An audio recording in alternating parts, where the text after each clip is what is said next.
como comentábamos, el gobierno envió a la Contraloría el decreto que declara estado de excepción en 4 provincias del norte: Arica y Parinacota, Tamarugal y Loa, debido a la crisis migratoria y la delincuencia asociadas al proceso irregular de personas en las fronteras de la zona norte. Vamos a profundizar en este y otros temas. Para eso ya estamos en contacto con el ministro del Interior y Seguridad Pública, Rodrigo Delgado. Ministro, ¿cómo está? Muy buenos días. ¿Cómo está, Nicolás? Un gusto saludarte. Gracias por acompañarnos, ministro. Y quiero primero con un tema bien práctico para que quede súper claro a quienes nos ven a esta hora. ¿Cuál es la diferencia, o más bien, en qué cambia en términos de medidas para el resguardo de las fronteras el decreto de estado de excepción constitucional? Recordando a quienes nos ven que está todavía en Contraloría, no ha sido visado, podríamos decir, por la Contraloría General de la República, pero para entender qué va a cambiar con respecto a lo que ya existía, cuando ya hay una colaboración, por ejemplo, de las Fuerzas Armadas con el trabajo de las policías en ese lugar. Sí, lo que tú haces alusión, Nicolás, es el decreto 265, que protege efectivamente la frontera y la colaboración de las Fuerzas Armadas con las policías, pero con el foco en algo muy puntual, que es el tráfico de drogas y el tráfico de migrantes. Pero, por ejemplo, la persecución que puede existir en esa relación desde las Fuerzas Armadas con la policía es, por ejemplo, a la organización criminal de tráfico de droga o de tráfico de migrantes, o sea, al coyote, para dejarlo como súper en buen chileno. Pero no se le puede hacer controles, por ejemplo, a los migrantes que están cruzando por la frontera en ese decreto 265. Por lo tanto, el decreto 265 efectivamente sigue su curso, sigue trabajando, porque hay un foco muy importante en organizaciones criminales que hemos desbaratado ya muchas, digamos, que trafican drogas justamente por la macrozona norte, pero el estado de excepción va a permitir tener más presencia de militares en la frontera para colaborar y prestar apoyo logístico a las policías, pero no solamente en la frontera, sino que también en la provincia, en este caso, por ejemplo, Tamarugal, que es donde está Colchane, para poder, por ejemplo, hacer controles en las rutas, controles de chequeo, de solicitar información a los vehículos que suben, que bajan, a estos minibuses o a estos buses, muchas veces que transportan a migrantes que son parte también de la organización criminal, porque le ofrecen, ¿cierto?, el cruce desde Bolivia, le ofrecen vía pago, por supuesto, después tomarlo en Chile y muchas veces en transporte clandestino. Entonces, todo eso se va a poder monitorear de una mejor manera y además poder aplicar otras medidas de restricción, por ejemplo, de movilidad, como puede ser un toque de queda, eventualmente, si es necesario, y hay un jefe de la defensa que coordina, por supuesto, también acciones y recursos adicionales para esa frontera. Estamos hablando en Chacayuta, estamos hablando también en el caso de la región de Tarapacá, la zona de Colchane, y en el caso de Antofagasta también la zona de Ollagüe, en donde ya comenzaron también adicionalmente las reconducciones, en Ollagüe, en Colchane y también en Chacayuta. De hecho, anoche tuvimos una reconducción, esta madrugada, una reconducción de cerca de 15 ciudadanos extranjeros que estaban cruzando de manera clandestina a Chile. Sí, voy a ir en unos minutos, ministro, al tema de la reconducción, a la herramienta que se establece en el reglamento de la nueva ley de migraciones, pero para cerrar también lo que es este estado de excepción constitucional, este decreto que enviaba a Contraloría, ¿va a haber o contempla también presencia militar en zonas urbanas y también funciones de esas operaciones militares en esos lugares? No, no está contemplado en zonas urbanas la operación militar. El compromiso es reforzar el trabajo en la frontera y en perímetros en donde hay, por ejemplo, rutas, accesos, caminos, ¿cierto?, cercanos a la frontera, y eso es lo que marca la diferencia del 265, que resguarda más bien la línea fronteriza. Aquí estamos generando un perímetro también en donde van a poder actuar las Fuerzas Armadas, pero hemos dejado fuera los centros urbanos porque ahí, justamente en los centros urbanos, tanto en Arica, en Iquique, en Calama, en Antofagasta, hemos logrado también un aumento de dotación policial, que es justamente a quien le corresponde también llevar a cabo o las investigaciones o la prevención de delitos, que es el caso del plan operativo, por ejemplo, de Carabineros en estas 3 regiones, con énfasis en Antofagasta también en el control de rutas, que era algo muy sentido también por los transportistas. Yo sé que son medidas distintas, el estado de excepción constitucional y la pregunta que le voy a hacer, pero parlamentarios del norte del país en algún minuto estaban solicitando al gobierno desde hace varios meses, pero fue más fuerte hace algunas semanas por la situación de inseguridad por parte de los ciudadanos, un estado de sitio. ¿Por qué se opta por el estado de excepción constitucional y no esa solicitud que vino de parlamentarios del oficialismo? Lo que yo tengo, por lo menos como solicitud de los parlamentarios en el caso de la macrozona norte, era estado de excepción. Sí, no era pero estado de sitio. argumento se pedía estado de sitio, senadora Bensberger, por ejemplo. El estado de sitio para la macrozona sur es una solicitud que siempre... Ahora, hay que entender bien cuáles son las facultades, qué es lo que se quiere atacar, qué es lo que se quiere prevenir, y el estado de excepción, que es la colaboración, el apoyo logístico de las Fuerzas Armadas a las policías, es la mejor salida justamente para poder resguardar mejor en nuestra frontera. Nosotros lo que tenemos en la macrozona norte, a diferencia de la macrozona sur, en donde muchas veces hay armamento de guerra, que se atacan justamente a incluso nuestras policías, es una configuración distinta. En la macrozona norte tenemos una crisis de ingreso clandestino, puntualmente por algunos pasos no habilitados, en donde se requiere que nuestras policías puedan tener más apoyo logístico en medio de transporte, en equipo de monitoreo aéreo, y el estado de excepción cumple justamente con esa función. Por lo tanto, para ese tipo de necesidad, el estado de excepción que estamos decretando cumple absolutamente con los estándares, y esperamos que esto, más el 265, más la reconducción y la implementación de la nueva ley, arme una batería, porque ninguna solución por separado es suficiente. Claro. Tienen que ser distintas soluciones, y también, por supuesto, el apoyo de la ciudadanía justamente a esta medida. Lo que hemos visto en estos días, ¿cierto? Lo que han declarado también muchas autoridades locales o regionales, nos insta a pensar de que estamos en el camino correcto, y esperamos también, por supuesto, traspasarle al próximo gobierno también todos los datos, lo que estamos haciendo, para que ellos puedan también tomar definiciones con respecto a este tipo de políticas. Sí, ministro, yo me corrijo, yo me había confundido, justamente era la petición para la macrozona sur, le pido disculpas por eso, y también a la senadora Carudí. Sí, pero... Sí, ahí me confundí, y mala confusión, porque de hecho también es un tema que ha sido bien relevante. Muchos dicen hay una diferencia importante entre el decreto de estado de excepción en la macrozona sur con la macrozona norte, porque son orígenes completamente distintos. Ahora, recordemos que está este decreto para la macrozona norte, estado de excepción en 4 provincias en Contraloría. Este duraría 15 días, luego tiene que ser ratificado en el Congreso. ¿Cuál es su expectativa al respecto y cuál es la visión también que ha visto de parlamentarios de la zona sobre esto? Claro, efectivamente, la Constitución contempla de que, al igual como lo hicimos en la macrozona sur, el primer decreto más la primera renovación se pueden hacer directamente desde el Ejecutivo, vale decir, no se pasa por el Congreso.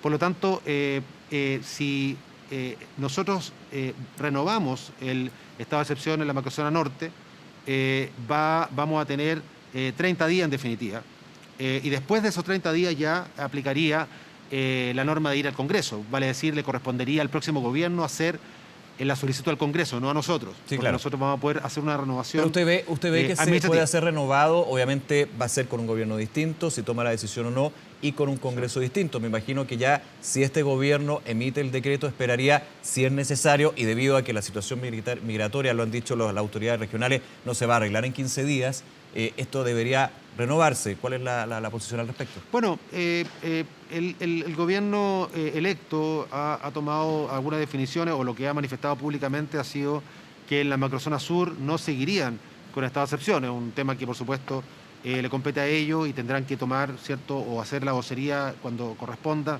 de cuál es su definición.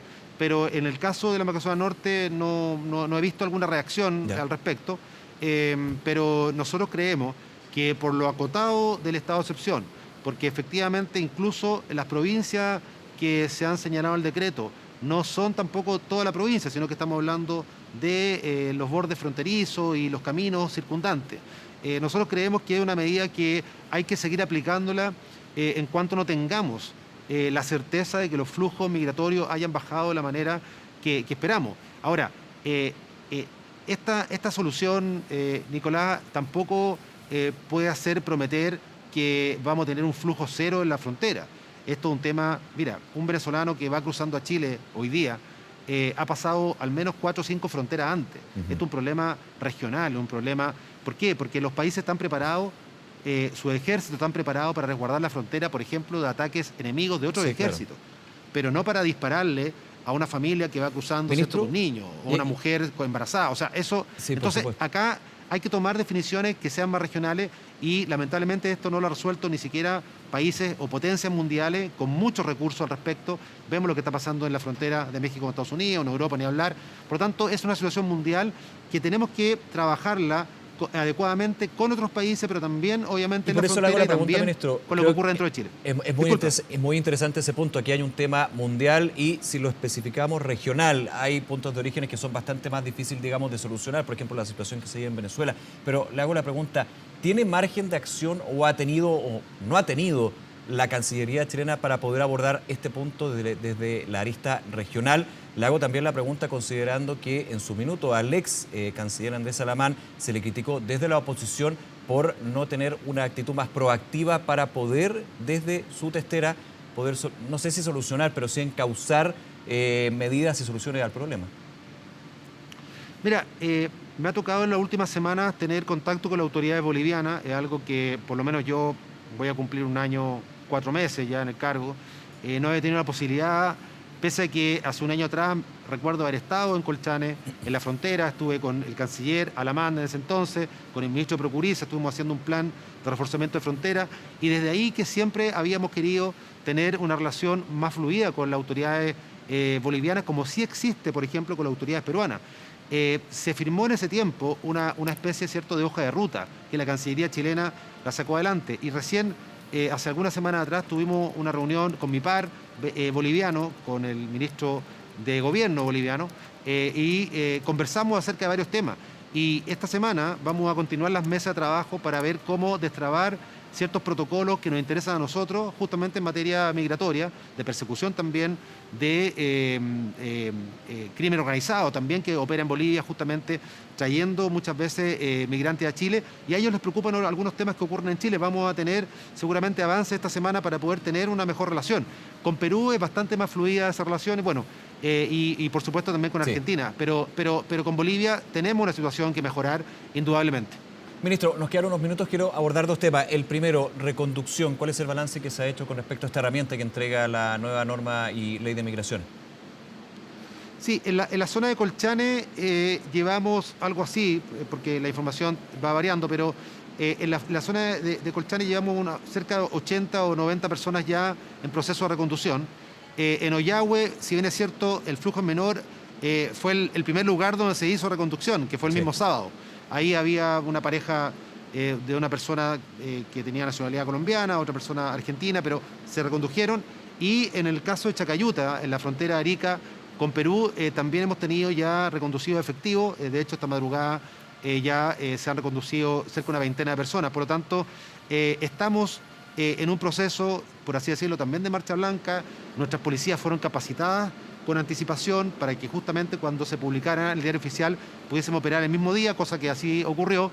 Y esperamos también afinar los protocolos con los países vecinos para que ellos también puedan comprender nuestro cambio en la legislación y puedan también entender que las personas reconducidas técnicamente no han ingresado a Chile, sino que son personas que venían caminando del país en cuestión, ¿cierto?, ya sea Perú, Bolivia o Argentina, y que técnicamente no han ingresado a Chile, pero sí han atravesado, ¿cierto?, la línea, y por supuesto nosotros le vamos a decir a autoridades del país correspondiente, miren, estas personas venían por su lado de la frontera, por lo tanto tienen que recibirla con un acta, digamos, de quiénes son esas personas. Ese es el protocolo que estamos trabajando con los países, esperamos ir afinándolo, por supuesto. Siempre estos cambios pueden tener los primeros días algunas ambigüedades de interpretación, sobre todo de quien no es un connacional, de quien es una autoridad de otro país que no tiene por qué conocer derechamente la legislación chilena, pero estamos haciendo el esfuerzo para que eso ocurra rápidamente. Ahora, y por último, ministro Delgado, y en relación a esto y también con la situación de la macrozona sur, preguntar su visión y también del Ejecutivo con respecto a lo que se está evaluando desde la bancada de nuevos parlamentarios del Partido Republicano. Se evalúa una eventual acusación constitucional contra el presidente Sebastián Piñera por estos 2 focos de inseguridad y violencia. ¿Cómo lo evalúa usted y cuál es su opinión?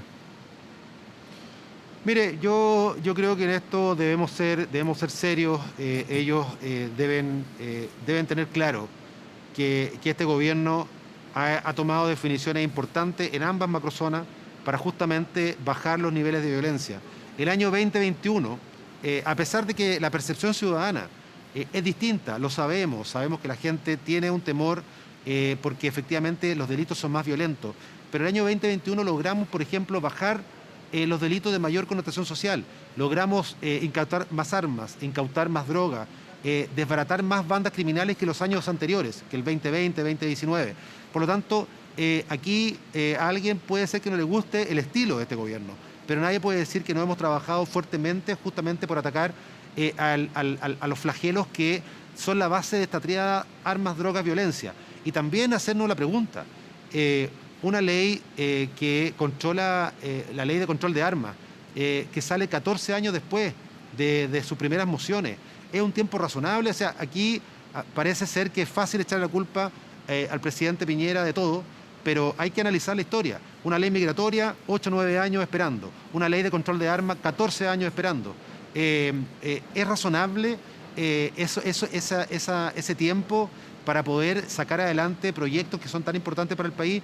Nosotros hemos empujado esos proyectos, hemos tenido un avance legislativo, y más que quedarse en pequeñeces, yo invitaría a las personas que están promoviendo esto a pensar justamente en el futuro y a pensar cuál va a ser su gestión, cuál va a ser su aporte al país, justamente desde los escaños que van a poder ostentar. Ministro Rodrigo Delgado, nuevamente muchísimas gracias por estos minutos y esta conversación. Que le vaya muy bien, buen día. Gracias, buenos días. Hasta luego, Chao. gracias.